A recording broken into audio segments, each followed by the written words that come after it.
বানালাম তরমুজের সরবে। এটা আর কিছুই নয়, তরমুজের রসটা জমানো। আর টেস্টটাকে ব্যালেন্স করার জন্য আমি কয়েকটা উপকরণ ব্যবহার করেছি।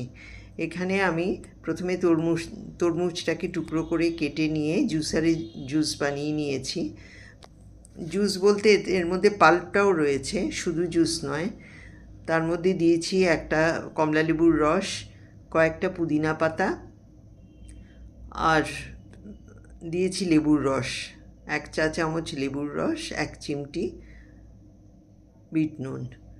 চাইলে কেউ বেশি মিষ্টি চাইলে চিনিও ব্যবহার করতে পারেন, কিংবা মধু, কিন্তু তরমুজটা যথেষ্ট মিষ্টি ছিল তাই আমি আর কিছু এর মধ্যে দিইনি। এরপরে এই তরমুজের পুরো পাল্পটা, রস শুদ্ধ, তার মধ্যে আমি 1 চামচ আগার পাউডার ব্যবহার করেছি।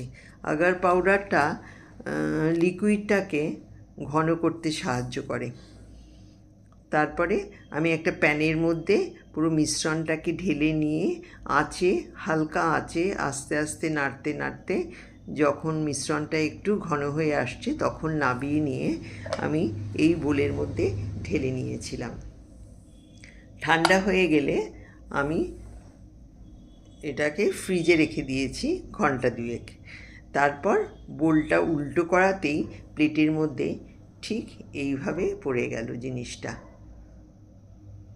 আর ওপর থেকে সাজিয়ে দিলাম কমলালেবু, কয়েকটা কোয়া, আর পুদিনা পাতা, আর তরমুজের টুকরো।